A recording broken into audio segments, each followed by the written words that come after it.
Dober dan in dobrodošli na novinarski konferenci Univerze v Ljubljani, ki smo jo sklicali ob razkritju podatkov supervizorja o zaslužkih v visokem šolstvu. Moje ime je Darja Lisjak in bom danes povezovala ta dogodek. Z nami je seveda rektor Univerze v Ljubljani, profesor dr. Ivan Svetlik, ki bo pojasnil oziroma predstavil sistem financiranja Univerze v Ljubljani. Z nami so tudi predsednik upravnega odbora Univerze v Ljubljani, profesor dr. Janez Hribar, glavni tajnik Univerze v Ljubljani, gospa Mihaela Bauman-Podojstršek in dekani članic Univerze v Ljubljani. Po predstavitvi sistema financiranja univerze vas bom povabila postavljanju vprašanj. Na tista, ki ste nam jih poslali v preteklih dneh, smo posameznim novinarjem odgovorili po elektronski pošti danes zjutraj. Z nami je tudi gospa odvetnica Nataša Pirc-Musar, ki bo odgovorila na morebitna pravna vprašanja.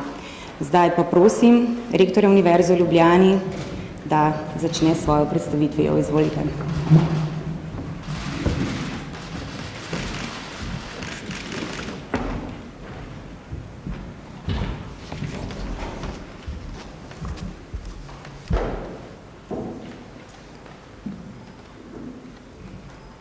Kje je to?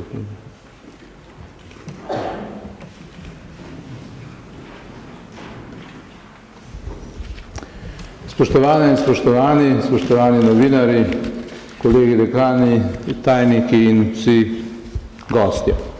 Naj začnem to predstavitev z trditvijo, kaj je naše temeljno poslanstvo: raziskovanje, izobraževanje in prenos znanja. Glede na zadnje dogodke po razkritju supervizorja smo dobili toliko vprašanj naenkrat s tako zahtevnimi obdelavami, da preprosto nismo več zmogli sproti tega delati, ne da bi bil naš delovni proces te temeljne funkcije motene. Zato smo se odločili za način predstavitve, kakor bo danes sledil. Vsebina današnje predstavitve oziroma namen te predstavitve je, da pojasnimo pravzaprav, zakaj smo reagirali tako, kot smo doslej, in pa da pojasnimo tudi kontekst izplačevanja avtorskih honorarjev, ker smo zasledili pač, da je razmeroma veliko število informacij, ki niso točne, ki ne ustrezajo temu, kar dejansko na univerzi poteka, oziroma so nekako parcialne in ne kažejo pravilnega stanja financiranja in seveda delitev teh sredstev na univerzi. Vsebina predstavitve je preprosta, jaz bom na kratko pojasnil sistem, kako financiranje sploh izgleda, potem z nekaj podatki pokazal, kako tečejo ti finančni tokovi s poudarkom na avtorskih honorarjih in potem na koncu dal še eno našo oceno tega supervizorja in pa povedal, katere ukrepe načrtujemo s tem v zvezi. Zdaj, če gremo najprej na sistem financiranja, ga poskušamo ponazoriti s tole slikco. In ta nam pove prvič to, da je univerza skupnost svojih članic, 26 članic imamo in te članice zaposlujejo 5600 in nekaj oseb ta trenutek. Članice so hkrati, pomembno je to, da so članice hkrati pravne osebe, takrat, ko poslujejo na trgu in seveda zato v veliki meri uživajo v tem pogledu tudi avtonomijo znotraj univerze. Vse to pa seveda tudi pove, kako zahtevno je, ko na nas novinarji naslavljate posamezna vprašanja, potem zbirati določene podatke, ki jih imajo in hranijo v prvi vrsti članice in včasih obdelujejo tudi na svoj poseben način. Univerza je sicer financirana primarno iz javnih sredstev in to kaže ta desni del slike, te tri puščice. Glavni vir financiranja je Ministrstvo za izobraževanje, znanost in šport in to predstavlja tudi temeljni steber našega financiranja. Te finance predstavljajo glavni dotok javnega vira na univerzo in s tem virom bi morali zagotoviti financiranje izvajanja izobraževalnega procesa na prvi in drugi stopnji študija. Naj ob tem še povem, ker sem že pri prvi in drugi stopnji študija, nekaj, kar je pomembno pri razumevanju razlik med univerzo in pa nižjimi stopnjami izobraževanja. Pogostokrat se nas primerja in z vsem spoštovanjem do učiteljskega poklica je treba vendarle povedati, da učiteljski poklic na univerzi je drugačen kot na srednji in nižji stopnji. Predvsem v tem, da šole srednje, osnovne dobivajo izdelane programe, dobijo na mizo, po njih potem izvajajo izobraževalni proces in to velja tudi v glavnem za učbenike. Na univerzi moramo svoje izobraževalne programe kreirati sami. En tak program imamo jih zdaj trenutno zelo veliko, 450, en tak program se stavlja tam med 25 recimo in 35-40 predmetov. V vsakem predmetu je vključena ena zaokrožena celota znanja in vsak nosilec tega predmeta mora pravzaprav zagotavljati razvoj tega področja s tem, da vključuje nova in nova znanja, da bi lahko pravzaprav upravljali tisto funkcijo, ki jo moramo. Kar pomeni seveda, da morajo naši učitelji hkrati ne le, ko poučujejo, ko prenašajo to obstoječe znanje, tudi raziskovati in to znanje dopolnjevati. In ravno zaradi tega sta potrebna tudi druga dva vira sredstev, ki sta tam nakazana. Prvi vir prihaja iz Agencije Republike Slovenije za raziskovanje in drugi vir iz Evropske unije. Preko Agencije Republike Slovenije za zaposlovanje dobivamo sredstva za financiranje tako zvanih programskih skupin, raziskovalnih programov in projektov. In iz Evropske unije, pa seveda preko razpisov, pridobivamo sredstva za izvajanje raziskovalnih projektov. Za vse ta sredstva velja izjemno huda konkurenca.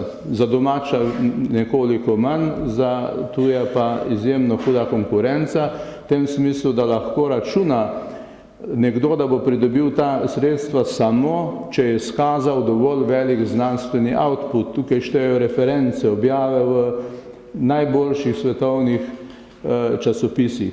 Da samo ilustriram, v primeru razpisa Evropske unije je tam v povprečju ena uspešna prijava na 10 prijav ali kaj podobnega. To varira pač odvisno od prijav. In kdor ni v vrhu na svojem znanstveno-raziskovalnem področju, težko računa, da bo lahko te prijave uspešno pravzaprav pridobil. Jaz moram povedati, da podpisujem kot rektor največ listin, to so diplomske listine, na drugem mestu so pa prijave na evropske raziskovalne projekte. Vsi se trudimo, vsi so spodbujeni, da bi to počeli, žal, kot rečeno, uspe najboljšim. To poudarjam zaradi tega, ker se pogostokrat v teh debatah o financiranju in delitvi sredstvi na univerzi izpostavlja, da je tukaj neka elita, ki si grabi svoja sredstva.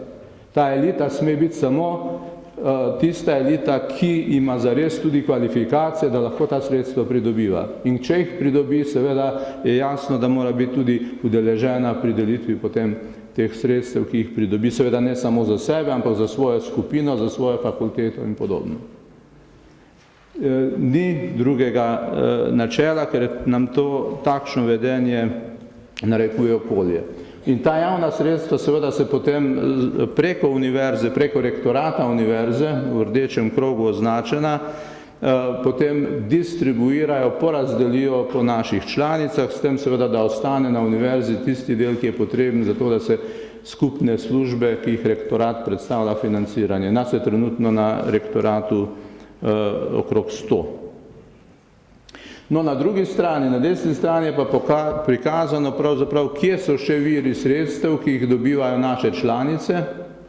V prvi vrsti to so izredni študij, ki je v hitrem upadanju, doktorski študij, ki ga tako rekoč nihče več ne financira, en čas ga je financirala država skozi posebno inovacijsko shemo, zdaj ne več.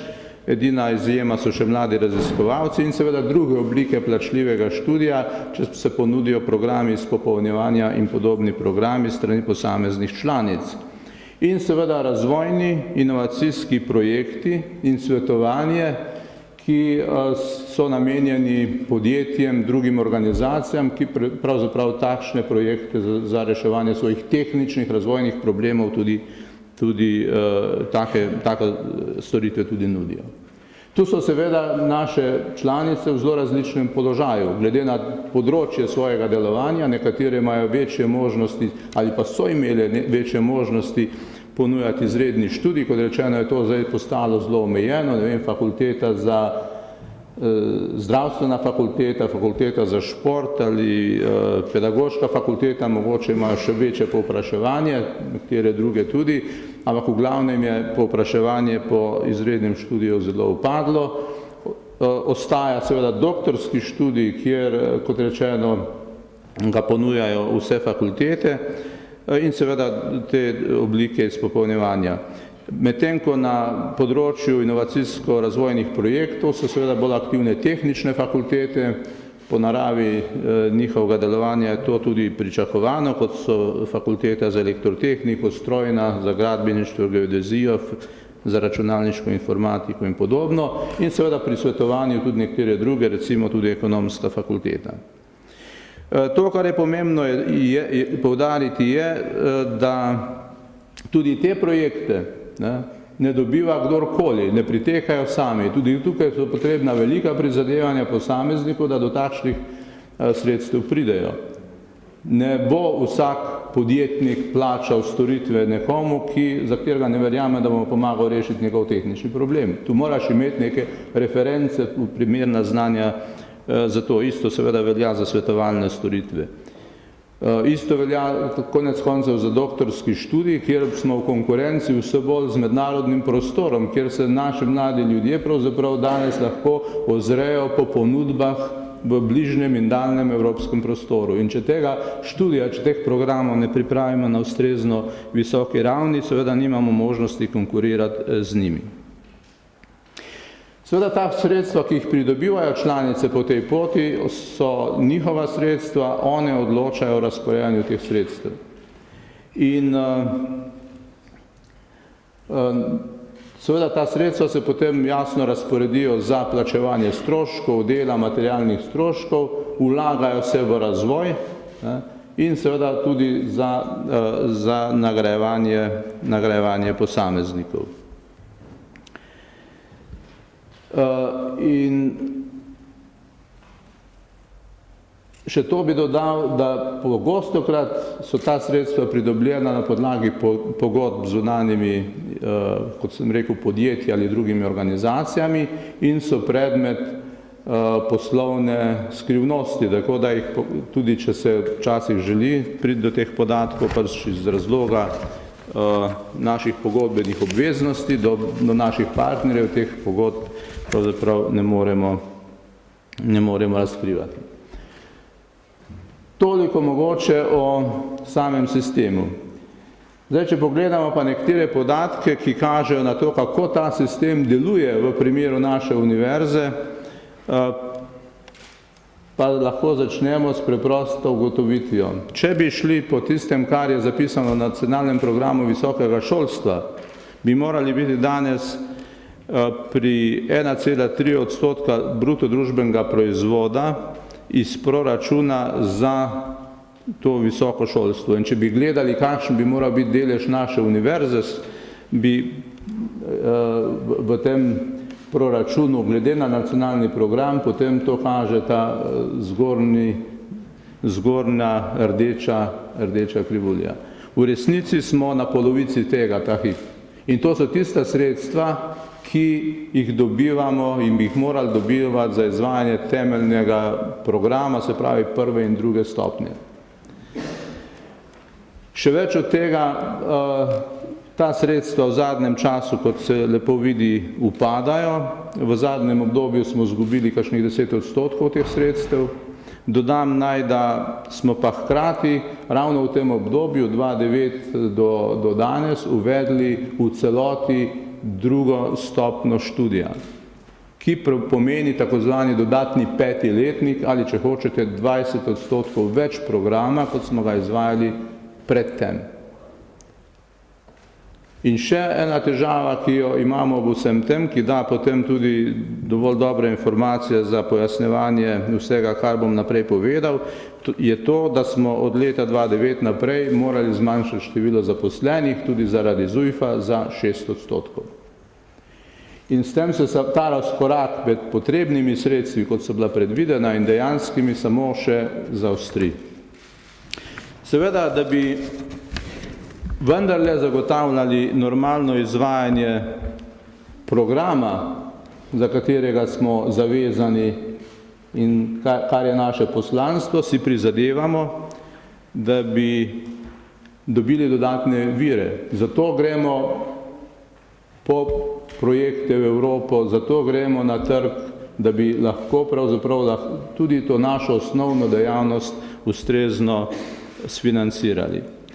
Ta dva stolpca prikazujeta pravzaprav razmerje med tistim, kar dobimo iz proračuna, in sredstvi, ki jih pridobimo pravzaprav po vseh drugih poteh. In če je bilo teh sredstev leta 2009 po drugih poteh pridobljenih slabih 28%, jih je leta 2014 že več kot 32%. To seveda kaže na to, da smo v tem primežu med potrebnimi sredstvi za nek program in tistim, kar nam dejansko financer tudi zagotavlja. Seveda ta sredstva potem pridobivamo z namenom. Nekaj sem jih že navedel, da bi lahko izvajali raziskovanje, ki je nujno potrebno za to, da vzdržujemo kvaliteten študij, seveda pa tudi z drugimi nameni. Del teh sredstev se prelije v redni študij, kot kažejo ti grafi. In kot vidite, vsako leto dofinanciramo tisto, kar ne financira država iz teh sredstev, ki jih dodatno pridobimo. Gre za prelivanje sredstev iz projektov, iz izrednega študija in iz drugih sredstev pridobljenih na trgu, zato da lahko te programe sploh izvajamo. In drugi kazalnik tega prelivanja sredstev za druge namene, tako rekoč, je vlaganje sredstev v torej so investicijska vlaganja, zlasti v prostor in opremo. In tukaj se tudi vidi, kolikšen je delež, ki ga dobimo iz javnih virov, in kolikšen je delež, ki ga dobimo iz evropskih in teh tržnih virov. Iz tega lahko razberete, seveda, da smo pravzaprav aktivni na trgu z zelo jasnimi nameni. No, tisto, kar je mogoče najbolj izpostavljeno vprašanje, je bilo, kako ta sredstva potem delimo znotraj univerze, in ta graf kaže strukturo odhodkov naše univerze. Kar bi rad izpostavil, je naslednje. To so ti rdeči deli stolpcev, ki kažejo na avtorske honorarje in podjemne pogodbe. Leta 2009 smo vseh teh honorarjev izplačali dobrih 24 milijonov 300, pri čemer je od tega bilo domačim notranje zaposlenim osebam bilo izplačano 15 milijonov in pol. V letu 2014 je padla vsota vseh izplačil za avtorske honorarje na 16 milijonov 600 in za notranje na dobrih 9 milijonov. Skratka, če govorimo o procentih, izplačila za avtorske honorarje in podjemne pogodbe so padla vsa skupaj za 32% v tem obdobju in za notranje, se pravi za naše zaposlene, za 42%. Ne glede na to, da smo morali, kot rečeno, z zniževanjem števila zaposlenih v tem času obremeniti svoje zaposlene bolj, da bi lahko programe normalno izvajali. Kaj se je zgodilo? Predvsem se je zgodilo to, da se je višina avtorskih honorarjev, ki smo jih lahko tem ljudem izplačali, bistveno znižala v tem času. Nismo mogli drugače tega izpeljati.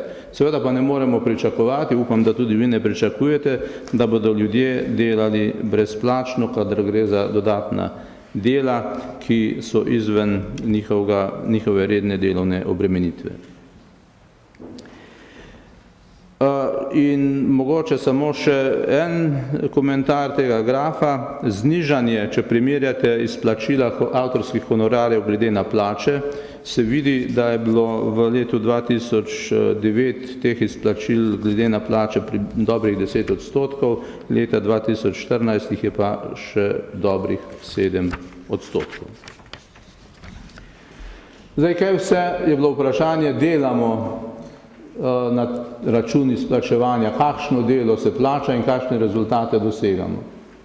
Tukaj imamo strnjenih nekaj najpomembnejših rezultatov, ki jih univerza dosega v tem obdobju. Poleg tega, da, kot rečeno, dodatno financiramo redno dejavnost, izvajamo tudi tisto dejavnost, ki je izrazito tržna. Ampak nekaj kazalcev. Letno na naši univerzi diplomira več kot 9500 diplomantov. In če bi vzeli obdobje 2009-2014, je bilo v tem času diplomantov, ki so končali izredni študij, več kot 9500. Če mi ne bi nudili možnost študija na tak način, pač ne bi, vsaj ne pri nas, mogli tega študija ne začeti in ne končati.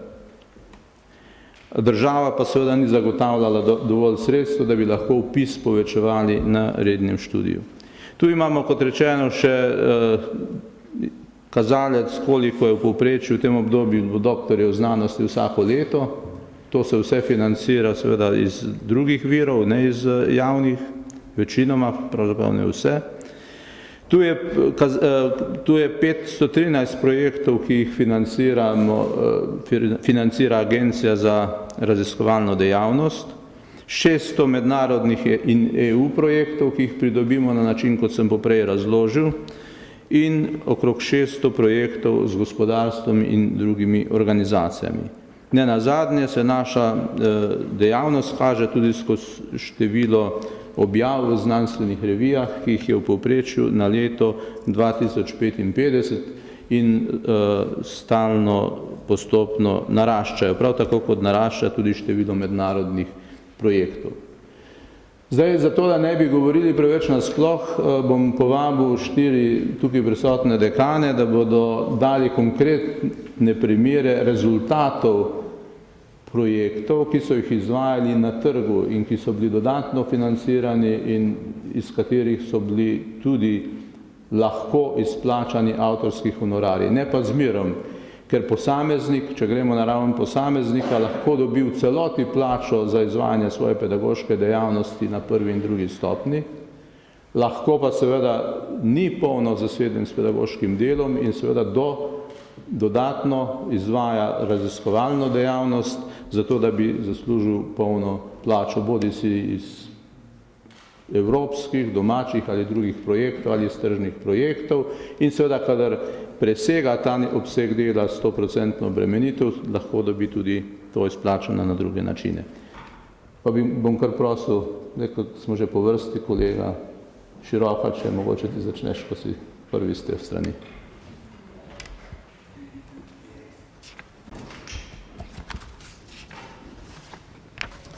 Dekan strojne fakultete.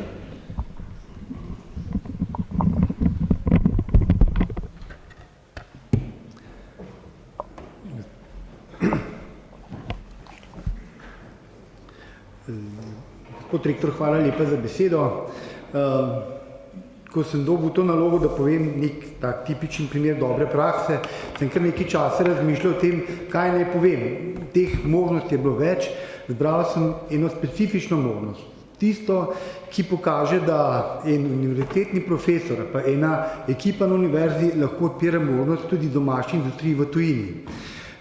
Povedal bom en primer dobre prakse, ko smo skupaj z Turbo inštitutom v Ljubljani razvili metodo diagnostike na hladilnih stolpih velikih termoenergetskih objektov, kot so termoelektrarne, nuklearne ali pa druge termoelektrarne, in ta projekt je vseboval razvoj ene diagnostične metode meritve lokalnih hitrosti, tlakov, vlažnosti v hladilnih stolpih s pomočjo robotizirane enote.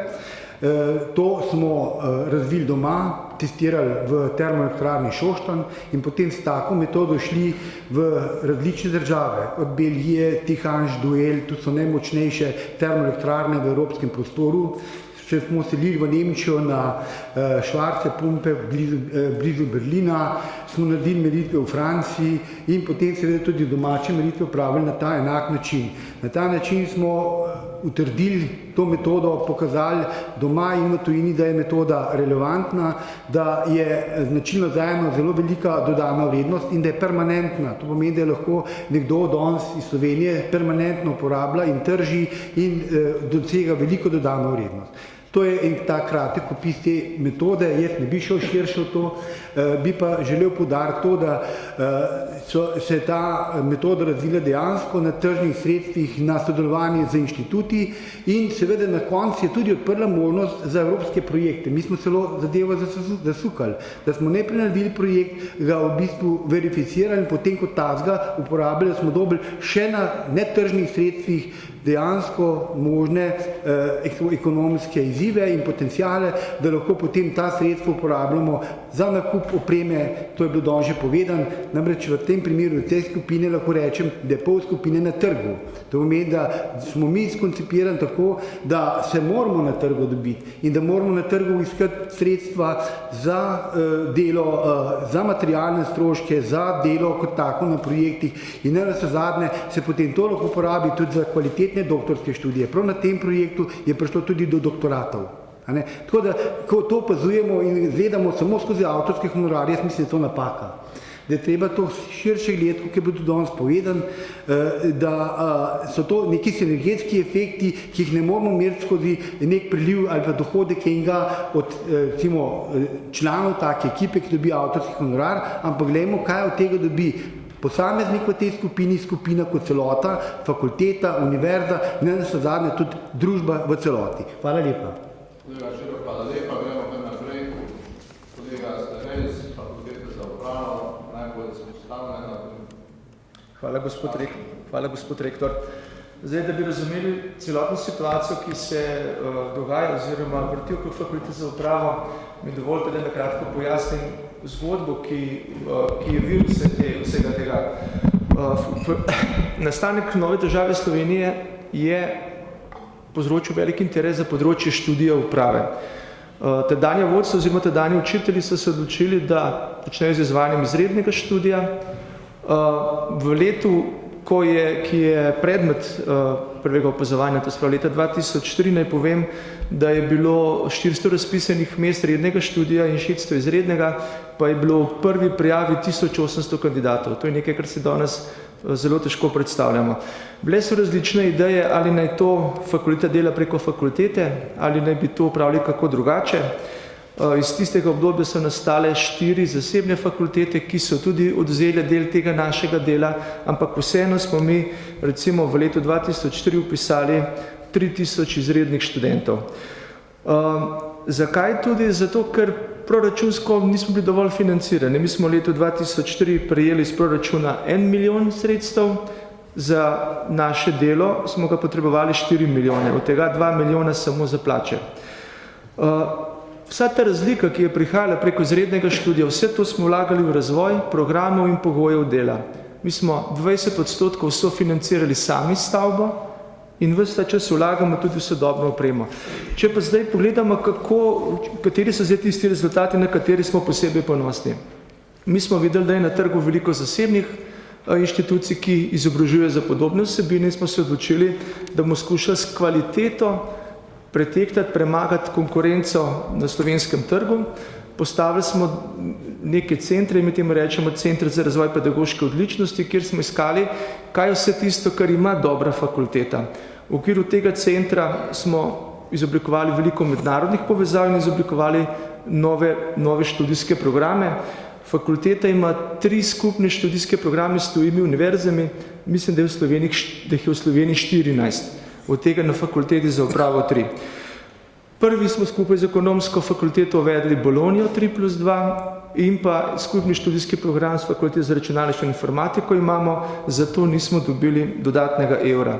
V razredu smo upravili 99.000 ur, od tega več kot 23.000 ur za izredni študij.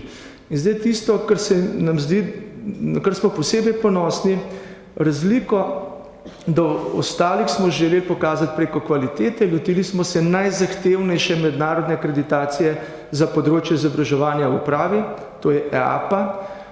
V srednji in jugovzhodni Evropi so poleg fakultete za upravo samo še 3 fakultete, ki imajo to akreditacijo.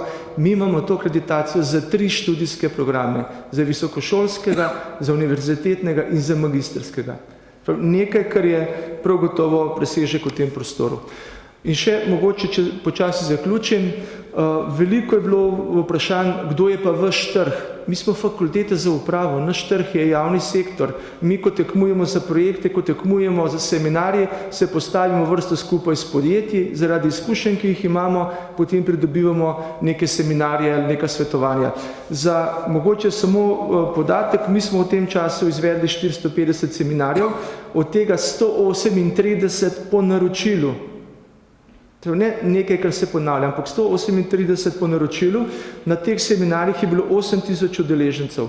Poleg tega organiziramo stanovske posvete, na katerih je bilo več kot 2000 udeležencev, kar pomeni, da poleg izrednih študentov, 17000 jih je bilo v tem času upisanih, smo pošolali preko seminarjev 10.000 udeležencev in imeli tudi 5 najpomembnejših stanovskih konferenc na sami fakulteti. Ves čas skrbimo za lasten razvoj, vlagamo v študijske programe, vlagamo v kakovost dela, postavili smo Center za razvoj pedagoške odličnosti, ki je referenčni center na tem področju. Učitelji, ki sodelujejo, so vabljeni po svetu, predstavljajo, na kakšen način to delamo.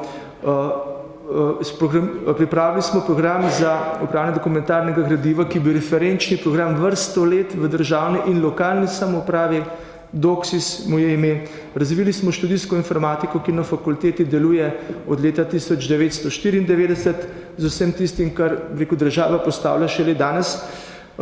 Imamo sistem za spremljanje dela pedagoga, tako da vse naše ure, vse, kar je narejeno v razredu, diplome, magisteriji, upravljanje, raziskave, imamo podatke, koliko je bilo tega narejeno za vsa ta leta nazaj. In mogoče še za konec, večina vsega tega, kar smo pridobili, je bilo vloženega nazaj v fakulteto. V teh 12 letih smo iz proračuna prejeli 29 milijonov za svoje delo, vključno s honorarji smo potrebovali 53,5 milijona. Razlika je dobrih 23 milijonov, kar pomeni, da smo v tem času na trgu zaslužili 23 milijonov in jih plasirali nazaj v stavbo, v pogoje dela, v kakovost študija in v nove študijske programe. Hvala. Hvala lepa. Zdaj bi dal besedo še Petani Petavčič iz ekonomske fakultete. Hvala lepa, gospod rektor, spoštovani.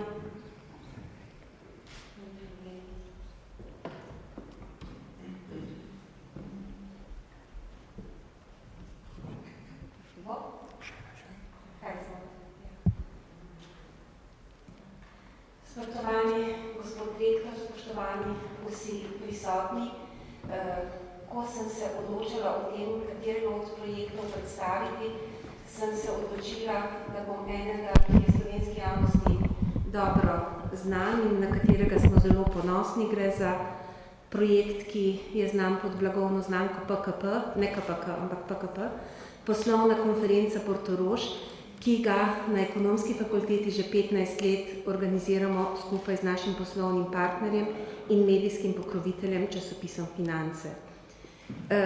Predno pa spregovorim o tem projektu, dovolite, da se zahvalim vsem tistim, ki ste nam v zadnjih 2 tednih dali priložnost, da smo vendarle pojasnili nekatere stvari v zvezi z našim poslovnim modelom, ki je verificiran model za najuglednejše poslovne šole v svetu in mislim, da smo v tem času uspeli vendarle nekatere okoliščine dosti razjasniti, tako da so stvari danes videti v pravi luči in ne izgledajo ekscesne, kot se je že želelo v začetku morda predstaviti.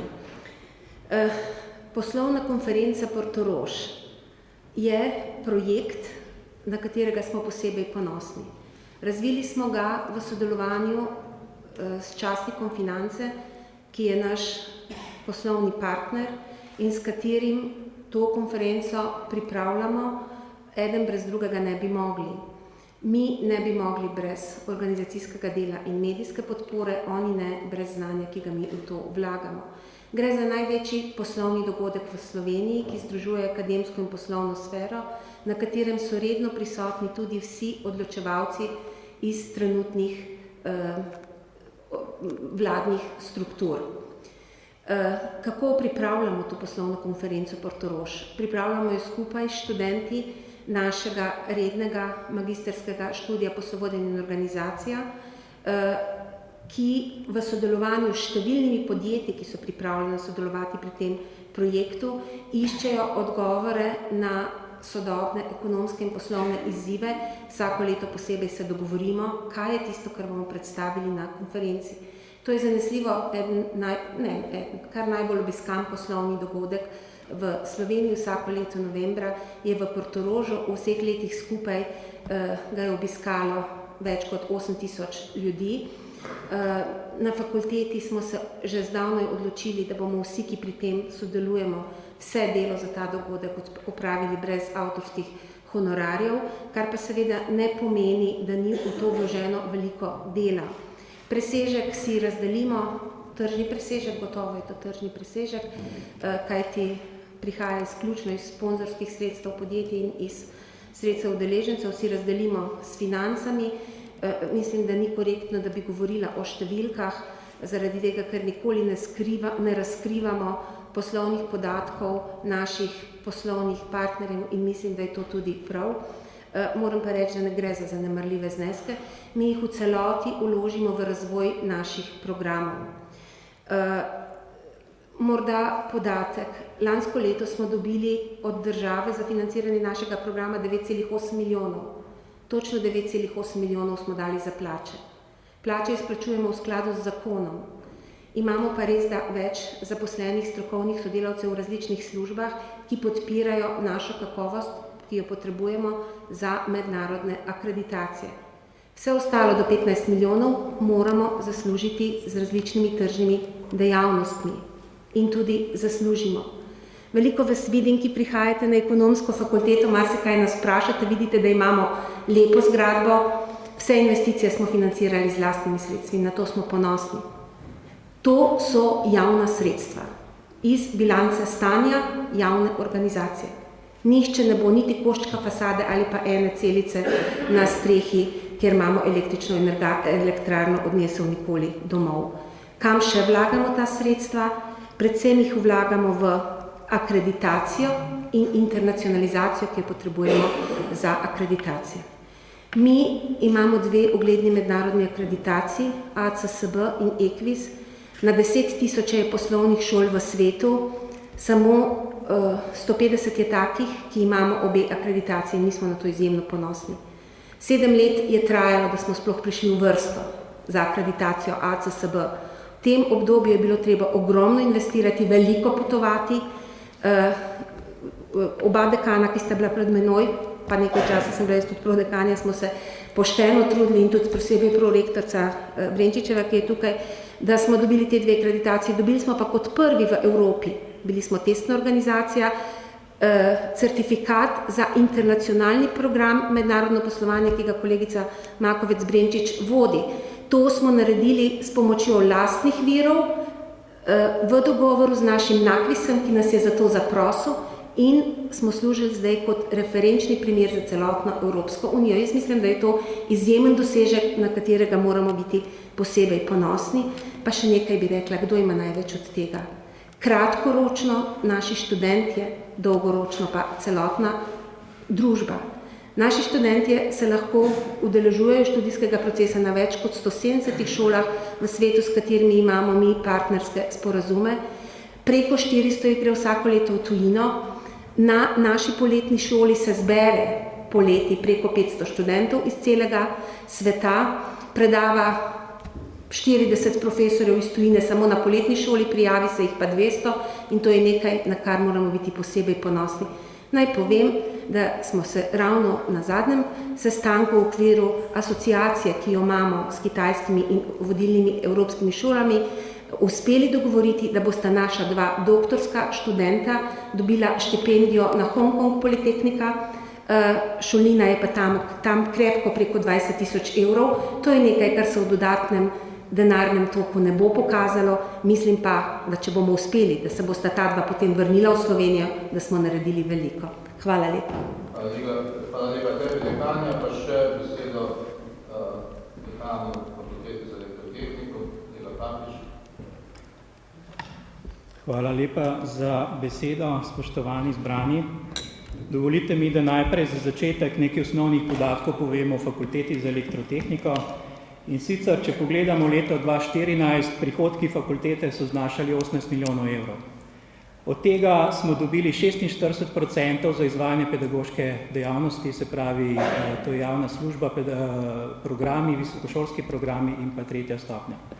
34% smo dobili z javnimi razpisi za raziskovalne projekte, ARRS, evropski projekti, in pa 20% direktno na trgu, kar znaša pri 18 milijonih 3,6 milijona evrov direktno na trgu. Podpisali smo 120 direktnih pogodb s slovenskim in pa tujimi gospodarskimi družbami. Zdaj, če nekaj primerov izpostavim, zelo težko je seveda izmed teh 120 pogodb poudarjati določene projekte. Jaz bi samo pogledal, o čem so poročali mediji glede naše fakultete v povezavi s tržno dejavnostjo. Najbrž se dobro spomnite prejšnjega tedna odmevne zgodbe bionske noge, bionske proteze, razvoj na naši fakulteti s partnerji iz Italije in Belgije. Jaz sem prepričan, to je sicer evropski projekt, da se bo nadaljeval v komercialno zgodbo tudi v naslednjih letih. Potem berem naslov finance, spletne finance, 15.3. V Sloveniji vlagajo brez prosjačen za pomoč. Gre za primer angleške korporacije Renisho, ki odpira drugo podjetje v Sloveniji ravno zaradi sodelovanja, kot navaja njihov direktor v Sloveniji, zaradi eksplicitne podpore Fakultete za elektrotehniko pri razvoju novih produktov. To je njihova zgodba in seveda čista komercialna zgodba, gre za razvoj produktov za odhod na trg. Finance, 5. marec, bo Ljubljanski Vič nekoč naša Silicijeva dolina. Veliko govorimo na vseh mogočih forumih o prenosu tehnologij v prakso. Mi to počnemo na fakulteti že vrsto let. V zadnjem obdobju prihajajo dejansko določena podjetja na fakulteto, kjer prenašajo del raziskovalne dejavnosti na Fakulteto za elektrotehniko. In da ne bom delal komu krivico, rad bi omenil še nekatera pomembna slovenska podjetja. Recimo Iskratel. Iskratel v svoji zgodbi traja več kot 10 let brez podpore raziskovalcev z Fakultete za elektrotehniko, to si upam trditi, ne bi bil to, kar je. Potem Iskra Emeko, imamo krovno pogodbo, praktično vsakodnevno sodelovanje. Iskra zaščite, podpisujemo pogodbo o plasiranju rešitve Sumo, razvita skupaj z Elesom. Eles je predal licenco Iskra zaščitam in seveda zdaj podpisujemo pogodbo, ker rabijo podporo pri odhodu na svetovni trg. RTV Slovenija, lahko rečete javna inštitucija, vsekakor. Poglejte aplikacijo 4D za prikaz arhivskih oddaj RTV Slovenija, razvito na Fakulteti za elektrotehniko. Kolektor ETRA, razvoj 400 kV transformatorja, ne bi šlo brez naših profesorjev. Gorenje, ICT Academy, slovenske železarne, Bisol izhaja direktno iz naše fakultete. To so samo nekatere zgodbe, iz teh 3,6 milijona povprečno na leto in pa seveda še poudarjam to, če pogledamo strukturo zaposlenih, na fakulteti imamo več raziskovalcev kot pa pedagoškega osebja. 120 profesorjev, asistentov in 170 raziskovalcev, ki delajo na teh projektih in te projekti presegajo več kot polovico našega proračuna. In pa za zaključek en podatek, slovenska elektro in pa elektronska industrija ustvari letno nekaj več čez 3 milijarde evrov prometa. Zaposluje 30 tisoč ljudi, 70% je izvoza. In zdaj, če pogledate naše 3,6 milijona na 3 milijarde, to ranga 1 promil. Če je to izhod Slovenije iz krize, se pravi, da vlagamo, upam, da seveda ta podjetja vlagajo še več, seveda na drugih verih, drugih načinih, ampak jaz moram reči, da je težnja naše fakultete, da bomo to projektno dejavnost kvečemu povečevali, seveda pa ni želja, da optimiramo ali pa povečujemo avtorske honorarje, ampak da večino tega denarja vlagamo nazaj v nakup opreme in pa, kot se že vidi iz teh številk glede zaposlitve, mi dejansko podpiramo doktorske študente z temi projekti. Hvala. Hvala tudi tebe, dekan. Jaz upam, da so vam ti primeri nazorno pokazali, kaj se dela na teh 4 fakultetah, podobno bi lahko pravzaprav vsako izmed dekanov povedal svojo zgodbo in dal svoje informacije, kaj pravzaprav teče tudi drugje. In naj sklenem s to predstavitvijo,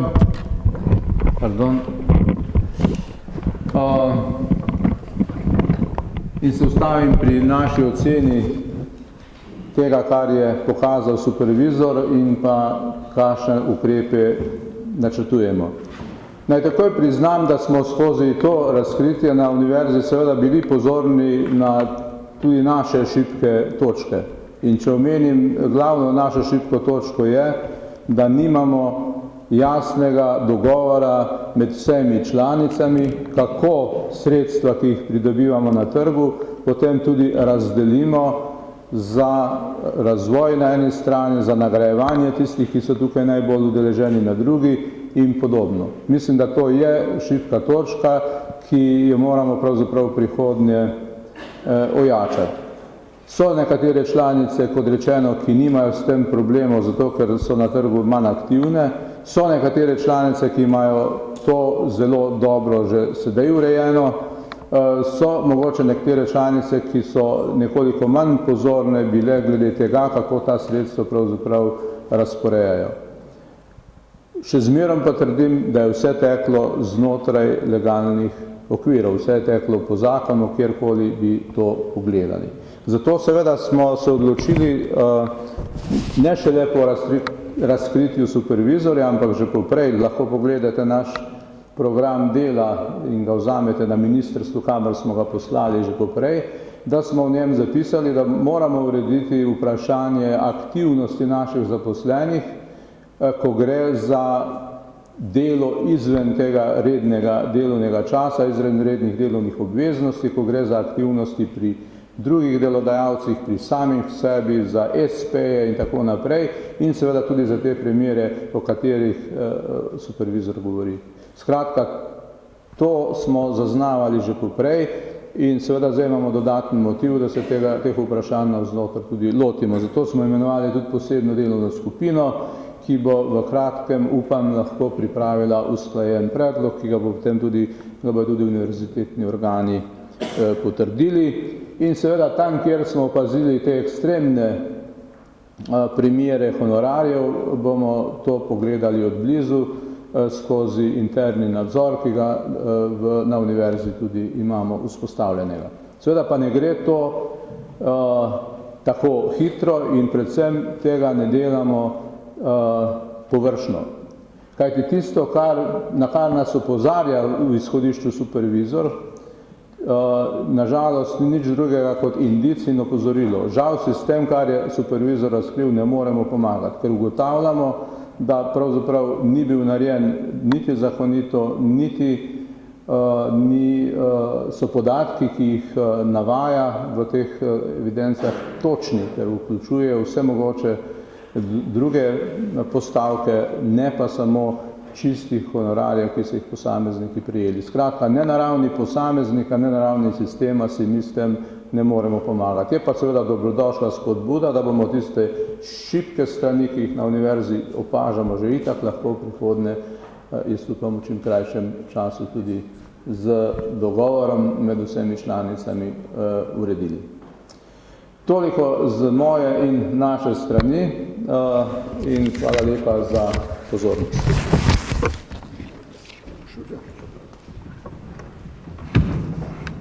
Preden boste tudi vi imeli možnost postaviti vaše vprašanja, naj še povem, da bomo v prihodnje na novinarsko vprašanje odgovarjali v skladu z našimi zmožnostmi, zato vas in vaše urednike že vnaprej prosimo za razumevanje. Namreč nekatera vprašanja, ne glede na to, da morda na prvi pogled izgledajo enostavno, potrebujejo več časa za pripravo odgovora, tudi nekaj dni, zaradi zbiranja podatkov, zbiranja informacij, zbiranja gradiv in podobno.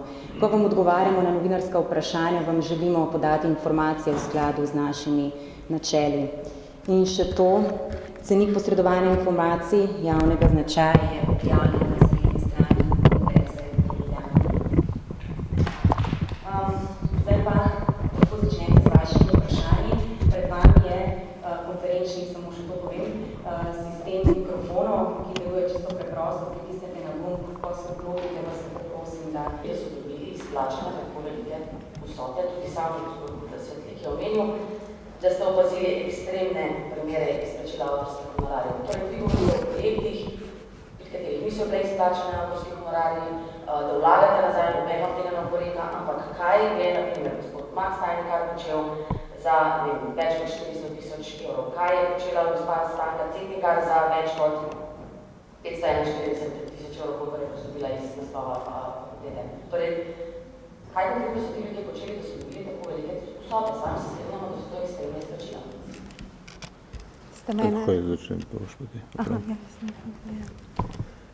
No, če lahko jaz povem še enkrat, ta podatek, ki ga navajate in ki ste ga našli v supervizorju, je po prvih preverjanjih, 2 primera smo vam dali tudi med gradivo, je zelo nezanesljiv. Mi zaenkrat se na to, kot rečeno, ne moremo zanesti. In bomo pogledali v primeru teh največjih izplačil, kaj se dejansko pravzaprav skriva za tem podatkom, koliko je točen, koliko ni točen, kakšne aktivnosti so pravzaprav bile opravljene. Potencialno je seveda možno marsikaj, lahko gre za dolgoletno razvojno delo, lahko gre, bom navedel en primer, za neke vrste intelektualno lastnino. Mi imamo recimo pri prenosu znanja poseben pravilnik, ki določa, da ima človek od patenta, ki bi ga prodali in potem z njim služili, pravico 40% tega dohodka tudi sam osebno dobiti. Seveda ni vse patent. So tudi druga razvojna dela, ki so potrebna za to, da narediš program, recimo, ki ga potem tržiš na trgu, in tako razvojno delo se seveda tudi mora ovrednotiti. Govorim seveda načeloma. Konkretno, kaj je bilo, pa mogoče, če imaš kolegica Dehanja podatke, najlažje ti odgovoriš. Hvala lepa za vprašanje. Mislim, da ste postavili vprašanje, ki je ključno, in sem pravzaprav zelo hvaležna, da ste ga postavili, ker omogoča pojasniti nekatere stvari, ki jih morda, ko jih pojasnjujemo, nočemo slišati ali pa nimamo priložnosti, da jih pojasnimo. Jaz sem šla sama analizirati to situacijo za obdobje po letu 2006, koliko imamo izbranih podatkov v elektronski obliki, in sem ugotovila, da je bilo treba pogledati največje honorarje potem v letih 2002 do 2005. Tja do 2008 so bili še visoki. Če se zdaj skušamo vrniti v obdobje 2004-2005, ko je bila res huda prosperiteta, veste, da so bila takrat razmere popolnoma drugačne, tržnih sredstev je bilo zelo veliko in tudi zelo lahko je bilo priti do projektov. Hkrati pa takrat še nismo imeli druge bolonjske stopnje, ki bi bila financirana s strani države. In je bil celotni magistrski študij plačljiv. In magistrski študij je bil tisti, ki nam je takrat omogočal tudi, bi rekla, zelo velike presežke. Mi smo kar 60% režije na nekaterih programih namenili v razvoj. Če pogledate te honorarje za zadnja 3-4 leta, vidite, da tistega, kar bi morda imenovali, tako kot sem kdaj zasledila v medijih, ekscesno, ni, ker se je trg zrušil, spremenil, popolnoma spremenil. In zdaj, glejte, naredila bom mogoče eno špekulacijo, pa prosim, da se ne razume napačno, ampak samo, da vidimo, kako je neko številko, ki je zelo visoka, izgovorimo, pa niti ne pomislimo, kaj dejansko pomeni. Naprimer, jaz se zavedam, da so razmere izjemno težko v okolju. Mi se srečujemo s stiskami naših študentov, ogromno jih je, zato tudi dajemo najrazličnejše olajšave vsem tistim, ki imajo različne težave. Včasih se znajdemo v situaciji, da mora študent prehranjevati družino in mi imamo številne mehanizme, ko znotraj študijskih programov rešujemo socialne stiske, kar bi moral kdo drug reševati, ampak imamo za to nekako razumevanje. Sam gledajte, če bi rekla, nekdo, ki dobiva na primer 700 evrov pokojnine na mesec, skozi obdobje 12 let in 3 mesecev, dobi 100 000 evrov. Sploh ne pomislimo, da je to 100 000 evrov.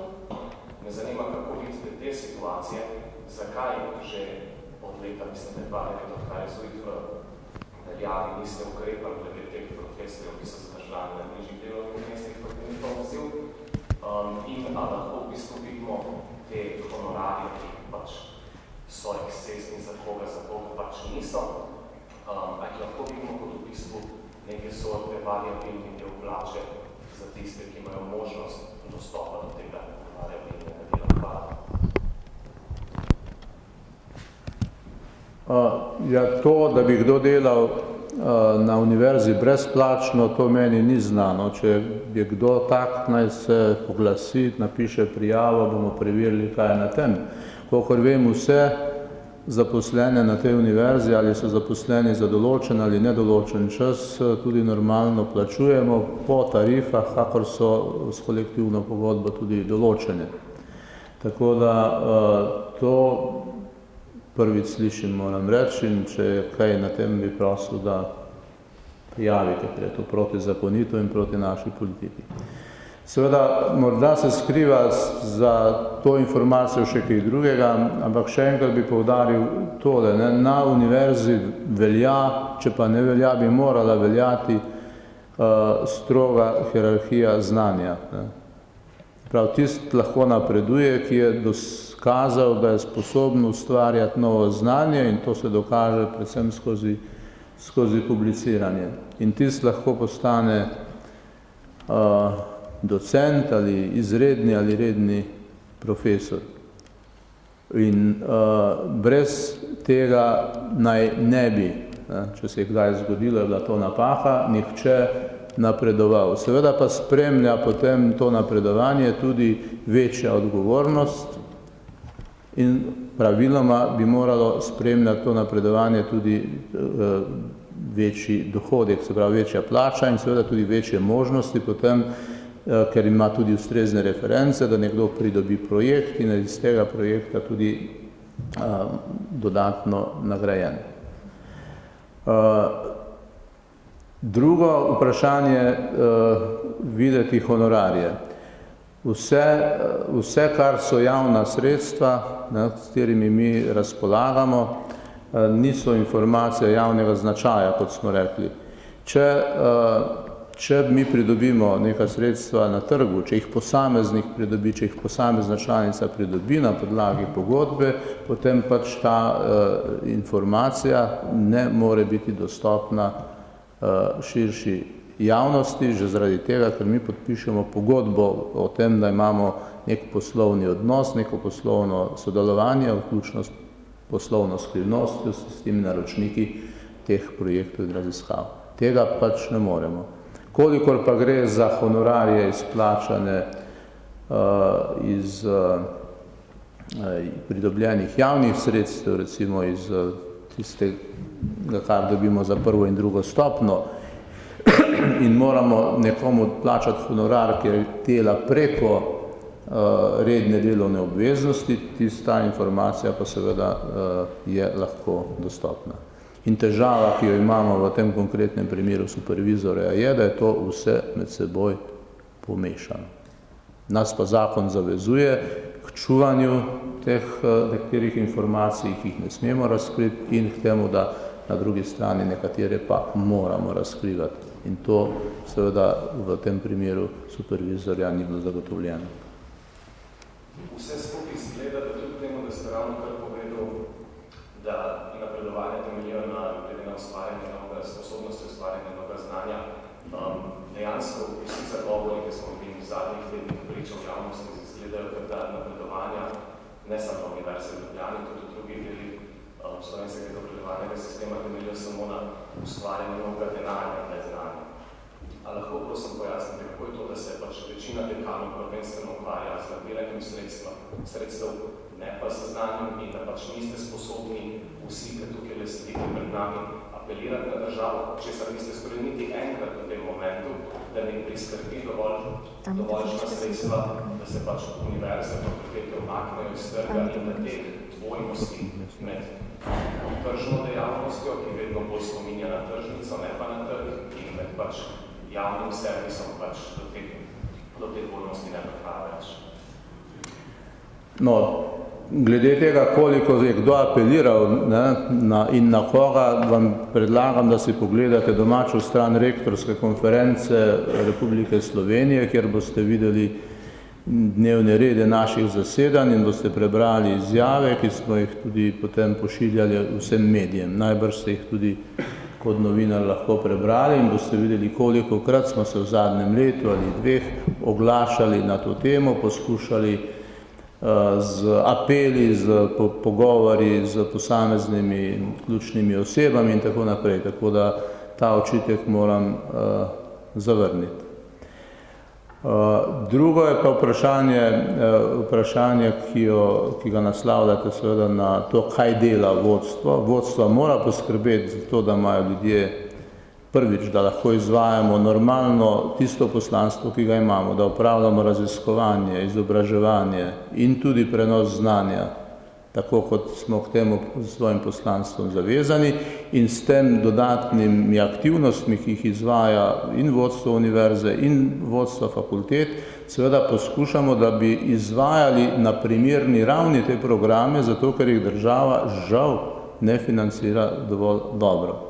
Ali smo pa mi tisti, ki lahko od države, da tako rečem, izterjamo več denarja ali ne, se je doslej izkazalo, da pač nismo bili dovolj uspešni. Tukaj lahko sprejmem tudi del krivde nas, ampak samo za zadnje leto in pol, ne pa za celo obdobje. Zdaj postaja vedno bolj jasno, da niste bili uspešni tudi zaradi tega, ker več kot očitno večini dekanov take sorte ribarjenje v kalnem in pehanje za dodatnimi sredstvi očitno zelo ustreza in se od tega se pač se lahko tudi precej dobro posebno koristijo.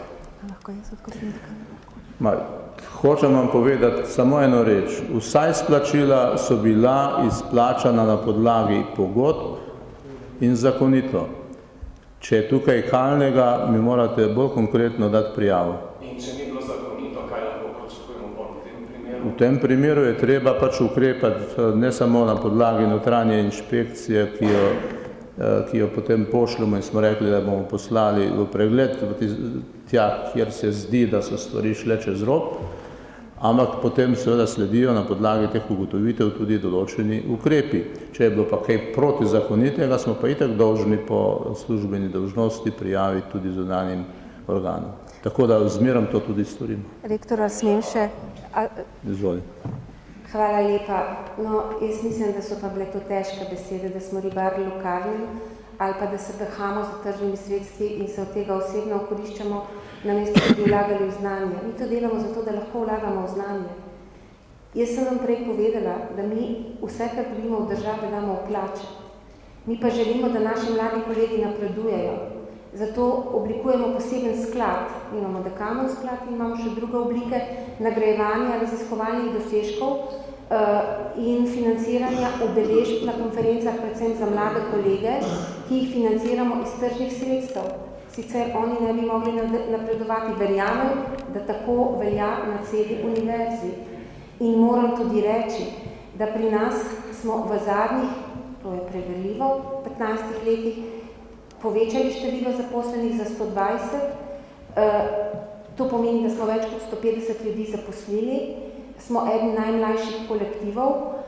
Predvsem pa se tudi trudimo, da pridobivamo štipendije za naše ljudi, študente seveda, in pa tudi raziskovalce, zaradi tega, ker menimo, da s tem najbolje prispevamo k ustvarjanju znanja in prenosa znanja v gospodarstvo, tako da oprostiti, ampak morda so pa bile vaše besede pa kar malo preveč krivične.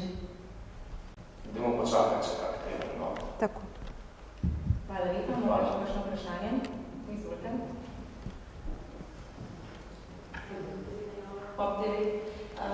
Mene zanima, zakaj si prizadevate za zakritje teh podatkov na supervizorju konkretno, torej kaj vas moti in se vam ne zdi prav, da je to prišlo na dan, sami ste rekli, te primeri ekstremni, ki so bili. Torej, moj odgovor je naslednji, kot bom samo ponovil. Supervizor je v resnici potrdil naše ugotovitve dosedanje, da imamo nekatere slabosti, kar zadeva razporejanje na trgu pridobljenih sredstev in tega, kot rečeno, se lotevamo in imamo v programu dela. Zakaj si prizadevamo za to, da bi prikrili podatke, kot pravite? Si ne prizadevamo. Vse tiste podatke, ki jih smemo objaviti, ker so podatki javnega značaja, tudi bomo dali na razpolago, kolikor jih že nismo. So pa nekateri podatki, ki so osebne narave, ki jih pa ne smemo, tudi po zakonu ne objavljati. In teh pač ne bomo, ker moramo skrbeti za zakonitost. Pa bi te podatke objavili tudi, če ne bi bilo zdaj supervizorja? Ne bi bilo razloga, ker običajno pa ne obešamo na table podatkov o plačah in tako naprej, če ni posebnega zanimanja zaradi tega. Hvala lepa.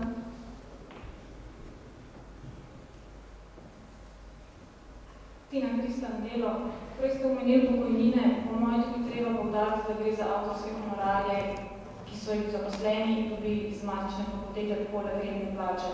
Če vas prav razumem, gospod rektor, sistem, ki omogoča, da dobi eden izmed zaposlenih še honorar, ki je vsaj takšen, kot je redna plača, nedopusten. Moram reči, da tega nimamo reguliranega. Nimamo. Vaše mnenje ne zanima? Moje mnenje pa je, da ne morem tega odgovoriti pavšalno. Lahko je za določenim, v primeru posameznika, zanimano dolgotrajno razvojno delo. Prej sem omenil nek ekstrem, recimo, da je prijavil in prodal patent. In v tem primeru je lahko vsota zelo velika in ne bi smela biti sporna, ker mi moramo podpirati ljudi, ki so sposobni ustvarjati znanje. In mi smo odgovorna inštitucija tudi tako, da to znanje ponudimo okolici, podjetjem, drugim organizacijam na trgu. Tu se ne strinjam s tistimi, ki mislijo, da bi tega ne smeli početi. In v tem primeru seveda je lahko tudi večje izplačilo povsem legitimno upravičeno. Seveda drugo je pa vprašanje, ali, če bomo, in to bomo šli pogledati, ali ugotovimo, da je šlo za neko zelo običajno redno dejavnost, ki je bila izvajana v nekem obdobju, ko je bilo fizično nemogoče to dejavnost po njeni naravi sami izpeljati v tistem dopustnem času. In v tem primeru seveda razpoložljivem času. V tem primeru bomo seveda potegnili ustrezne konsekvence. Ampak ta hip, kot rečeno, teh podatkov tudi nimamo, ker jih nismo spremljali. In to je slabost, ki jo moramo odpraviti. Mogoče en komentar na to, da so se na tem seznamu našli predvsem vodstveni delavci, ki so na teh položajih tudi po 20 let.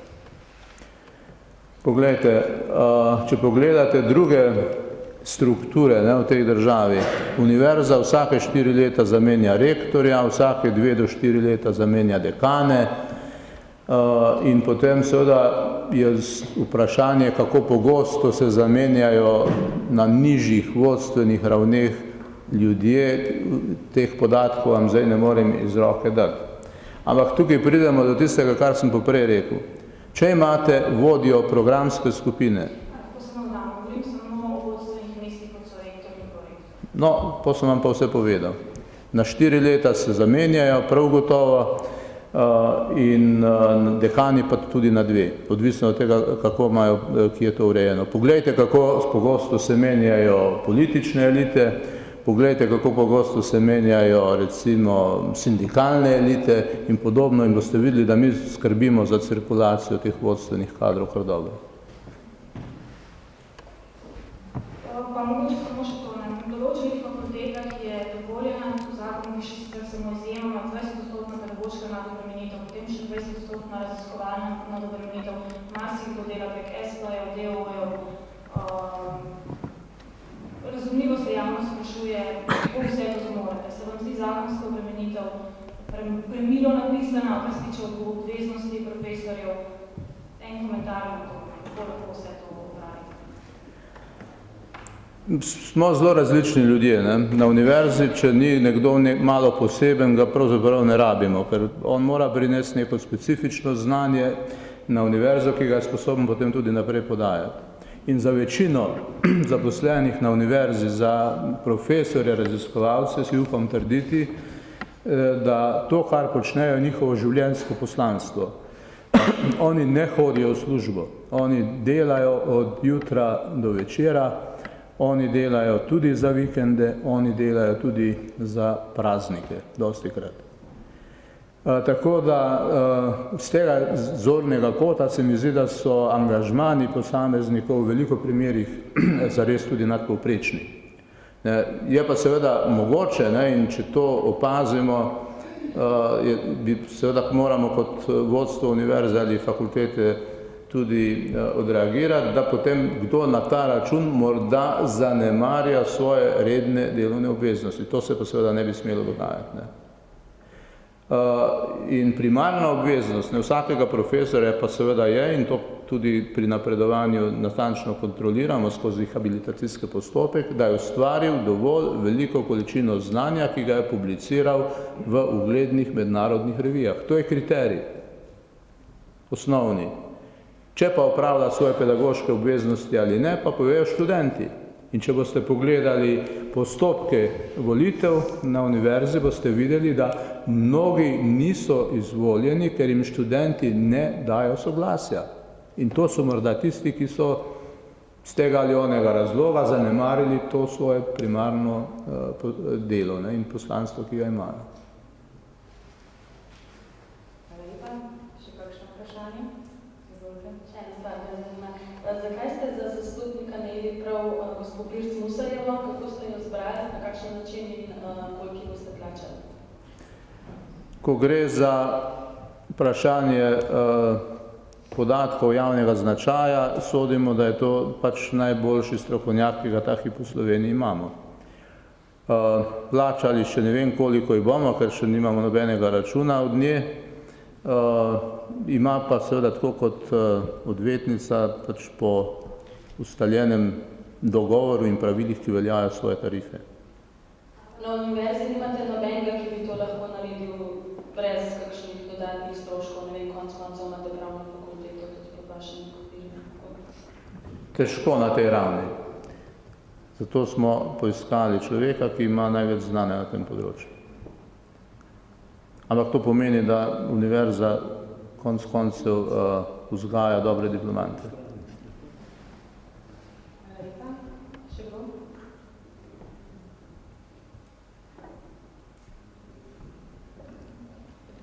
Potem se vam pa ne vidim, da tam je zadaj.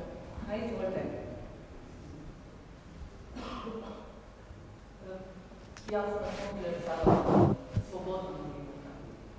Prej smo mimo grede slišali, da je cenik posredovanja informacij na univerzi objavljen na spletni strani.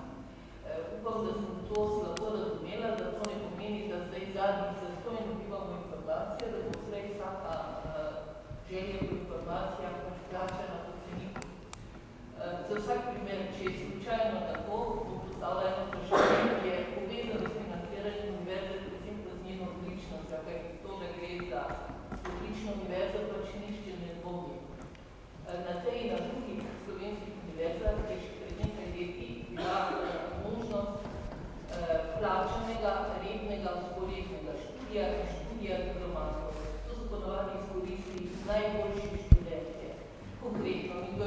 farmacijo, ko je želel še študirati medicino in podobno.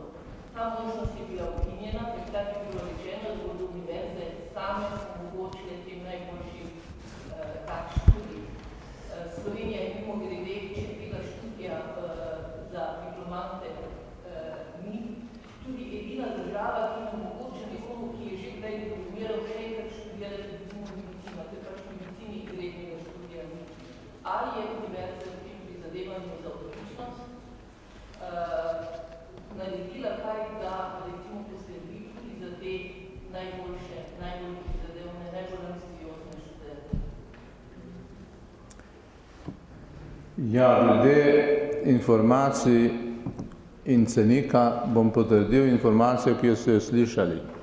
Gre za to, da včasih zahtevate informacije, za katere je treba ne le vzeti iz predala neko tabelo in jo poslati lepo na en ali na drug način naprej. Gre za informacije, ki jih je treba pridobiti, ki jih je treba analizirati in tako naprej. In zato preprosto nimamo dovolj kapacitet.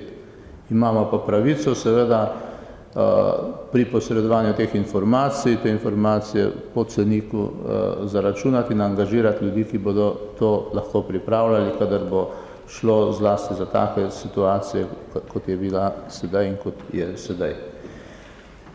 Kar pa zadeva vprašanje najbolj nadarjenih, je to del našega programa.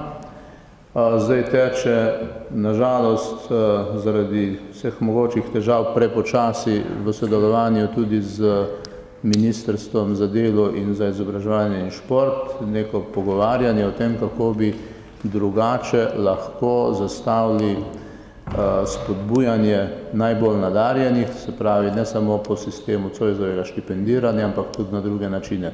Zdaj jaz ne vem, če ima kolega tega nekaj več. V tem projektu sodeluje kolega prorektor Turk in jaz upam, da bo ta projekt pripeljal do drugačnih rešitev. Žal pa pri seveda obstoječem financiranju, ko ni sredstev niti za temeljne programe, seveda univerza kot univerza nima kje vzeti. Nekaj tega si lahko privoščijo tiste fakultete, ki imajo nekaj več sredstev, ki so bolj aktivne na trgu, bom spet šel na to temo in kolegica Tekavčičeva je to prej že tudi jasno povedala, da nekaterim to tudi omogočajo, ne vem, če po kriteriju nadarjenosti ali po socialnem kriteriju, to pa lahko ti poveš. Po kriteriju tega, kaj predstavljajo kot člane, ki ga bojo predstavili na konferenci, recimo, in seveda tistim, ki so tik pred napredovanjem višji naziv, ki bolj pomagamo.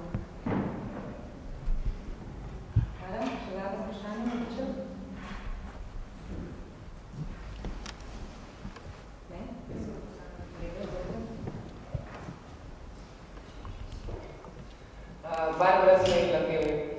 Mene zanima, kakšna bi bila po vašem ustrezna delitev teh sredstev, torej med posameznikom oziroma njegovim honorarjem in tistim delom, ki bi šel fakulteti oziroma univerzi.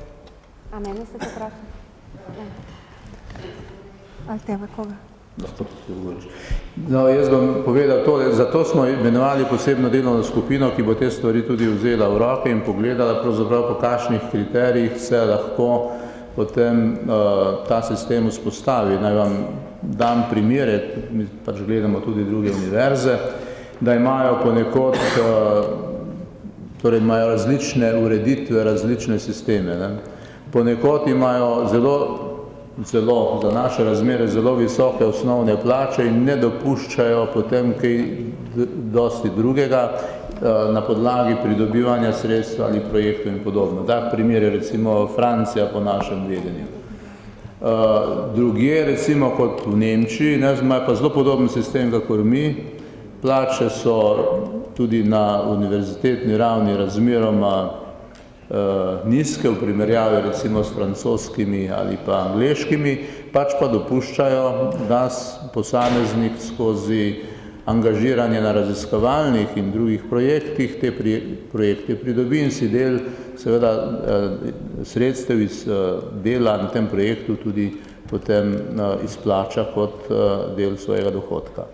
Tako da mimo te primere pogledali in seveda tudi ustrezno rešitev našli. Kaj je najbolj primerno ta hip, ne vem. Tisto, kar zagotovo vem, je, da morajo biti tu postavljene meje, recimo v nemškem sistemu jih imajo, recimo zgornja meja zaslužka na mesec. Če ne gre za čisto specifične probleme, primere, kot je sem prej omenil, intelektualno lastnino, kjer je najbrž to nesmiselno postavljati. In prav gotovo je pa druga stvar, to je, da je treba večino sredstev, ki ostanejo, potem ko smo pokrili stroške, usmerjati v razvoj. In fakultete, kot ste slišali, to tudi počnejo. Hvala lepa. Morda še kdo? Ne. Potem bomo pa zaključili. Hvala lepa za vaš obisk. Upam, da smo uspeli razjasniti aktualno temo.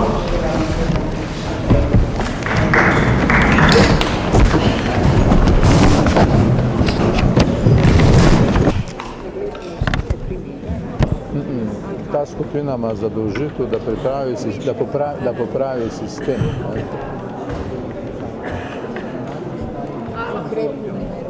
Torej,